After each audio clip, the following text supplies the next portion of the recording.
Hello అందరికీ welcome back to Anu KR blogs. నేను మీ అనురాధ. ఈ రోజటి రెసిపీ వచ్చేసి జొన్న పిండితో మరియు పల్లీలతో లడ్డూ రెసిపీని చూపించబోతున్నాను. ఈ విధంగా మనం లడ్డూలు చేసి పెట్టుకుంటే 15 రోజులకు పైగానే నిల్వ ఉంటాయి. చాలా టేస్టీగా ఉంటాయి. సమ్మర్లో పిల్లలు ఇంట్లోనే ఉంటారు కాబట్టి ఎక్కువగా అన్నం తినకుండా మారం చేస్తూ ఉంటారు కదా. ఈ విధమైన హెల్దీ టేస్టీ రెసిపీని చేసి పెట్టండి.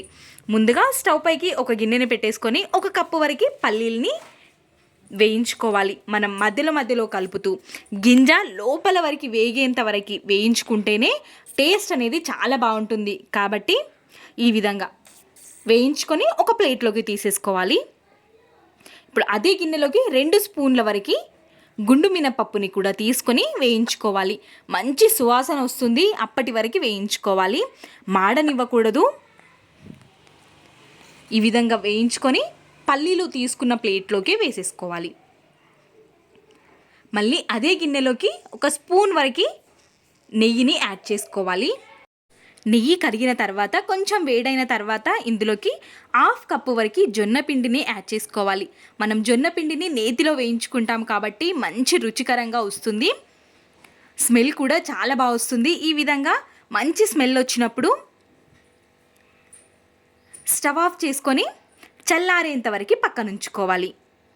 ఇప్పుడు మనం పల్లీలు కూడా మంచిగా వేగిపోయాయి. చల్లారిపోయిన తర్వాత ఈ విధంగా మనం ప్రెస్ చేసి చూస్తే పల్లీల పొట్టు అనేది సపరేట్ అయిపోతే మంచిగా వేగినట్టు.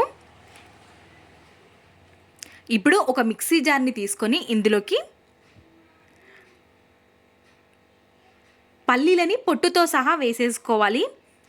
పల్లీలు, మినప్పప్పుతో పాటు మనం 2 యాలకులని కూడా వేసి వీటితో పాటే కొంచెం బరకగా మిక్సీ పట్టుకొని తీసుకోవాలి. ఈ విధంగా కొంచెం బరకగా మిక్సీ పట్టుకొని తీసుకున్న తర్వాత ఇప్పుడు మనం వేయించి పెట్టుకున్న జొన్న పిండిని కూడా మిక్సీ జార్లోకి వేసేసుకొని నేను 1 కప్పు వరకు బెల్లాన్ని తీసుకుంటున్నాను.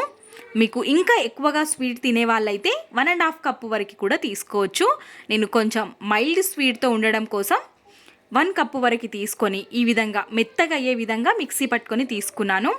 ఇక్కడ చూస్తున్నారు కదా, మనం ఈ విధంగా ప్రెస్ చేసుకుంటే ఉండలాగా అయిపోవాలి. ఇప్పుడు ఈ పొడినంతా ఒక ప్లేట్లోకి తీసేసుకొని ఉండలుగా చుట్టేసుకోవడమే. మీకు ఇష్టమైతే నెయ్యిని కూడా యాడ్ చేసుకోవచ్చు, లేదంటే నెయ్యిని వేసుకోకుండా కూడా లడ్డూలాగా చేసేసుకొని పెట్టుకుంటే మనకి 15 డేస్కి పైగానే నిల్వ ఉంటాయి. నేనైతే ఇక్కడ పిల్లలు ఇష్టంగా తింటారు కాబట్టి ఒక 2-3 టేబుల్ స్పూన్స్ వరకు నెయ్యిని యాడ్ చేసుకుంటూ కలుపుకుంటున్నాను. ఈ విధంగా మనం చేత్తో పిండిని తీసేసుకొని లడ్డూలాగా చుట్టేసుకుంటే పర్ఫెక్ట్ లడ్డూలు రెడీ అయిపోతాయి. పిల్లలు కూడా ఎంతో ఇష్టంగా తింటారు. రుచికి రుచి, బలానికి బలం కాబట్టి ఖచ్చితంగా ట్రై చేయండి. మీకు ఎలా కుదిరిందో మీ వాల్యుబుల్ ఫీడ్బ్యాక్ని కమెంట్ సెక్షన్లో నాతో షేర్ చేయడం అస్సలు మర్చిపోవద్దు. Thanks for watching. Bye bye.